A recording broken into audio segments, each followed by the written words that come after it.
good old down on the farm riding right here, boys.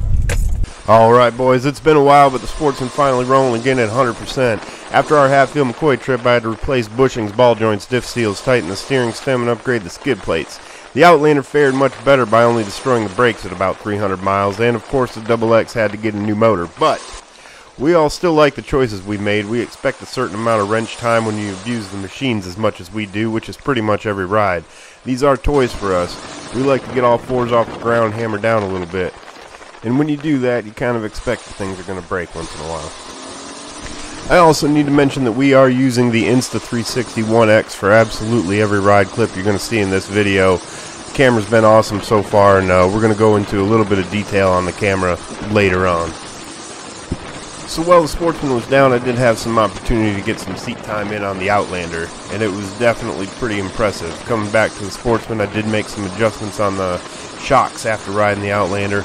I'm at 3 in the front and 4 on the rear in the preload, and it basically feels like the Outlander feels at the softest setting. The ride obviously isn't as plush, but it handles the air and chop much better. Out of the box, the Outlander does a little bit better for aggressive riding, and time will tell if some of those components that failed on the Sportsman are an issue for the Outlander. I'm about 6 months and 800 miles ahead of Brian, so if he makes it through year 1 without a hitch, reliability is going to be a win for Can-Am. This is a comparison I'll feel pretty good about too, being that we both like to ride the same way. We both got a little bit of extra meat on the bones, and neither one of us are getting any of those garbage hours in work mode. As happy as we both are with our machines, we're both eager to see what Polaris ends up doing with the Scrambler. If you haven't been paying attention, the Scrambler 1000 is not on the shelves this year for 2019, and we're hoping maybe that means some updates for 2020.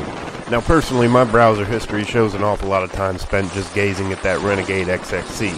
So we're really hoping that if Polaris is updating the Scrambler, they take a good hard swing at those premium editions by Can-Am.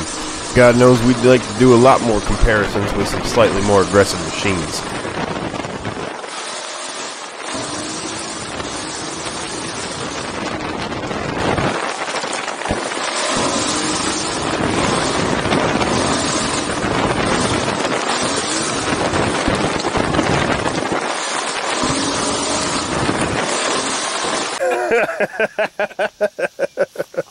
What's up, fellas? What's up? What's going on, man? Trying to mount the camera.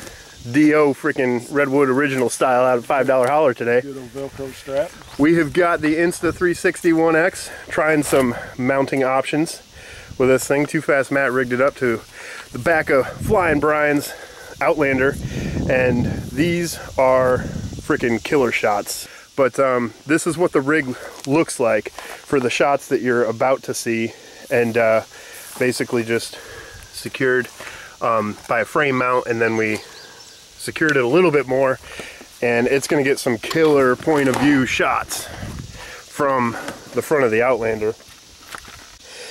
So the app is awesome. It's probably not showing up on this camera, but we're getting it adjusted so that it looks just right, and we can get everybody in the shot over Flying Brian's head. But it looks like it's hovering. It's almost like having a drone follow us. So this camera has a ton of potential for unique shots. Time shift, slow-mo, and of course 360. For our purposes, we were looking for 2 specific features that make it easier on us to get some usable clips. The first is of course the ability to capture in 360, which gives us multiple camera angles at the same time from one camera. Getting unique angles like you're seeing here, while still getting additional footage like the reverse angle for dynamic shots, is going to be super helpful. The other thing we wanted was great image stabilization. We like to ride aggressively, and GoPro does pretty well at stabilizing the image, but the stabilization on this camera, considering some of the odd mounting angles we were trying out, is pretty incredible. So big check in both of those boxes. Our main criticism of the camera so far is that the audio isn't great. It's good, but a GoPro audio on the Hero 6 or 7 is definitely better as long as you don't have the camera in a case. So I would say this camera wouldn't be a replacement for a helmet-mounted ride vlog style video like some of our buddies make. It'd be much more realistic to think of this camera as a tool like a drone to get dynamic shots to enhance your video. Although we can say it is much easier to use this camera than the drone for ride angles because it's so much easier to set up. So our goal with this thing, and the reason why we've sounded like a walking advertisement for the Insta 361X lately, is obviously going to be to enhance our videos. But we also want to find out how it holds up to the abuse of an off-road channel. There's of course some cases available if you want some additional protection for shock or water, but we're going to raw dog it for a while, see if we end up with any unintended consequences.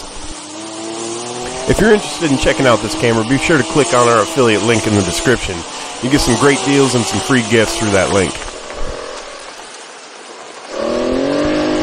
So thanks for checking out the video, guys. I hope you check out some of these clips on our channel in the full 360 interactive mode. We're definitely going to be uploading some of those, so please check those out.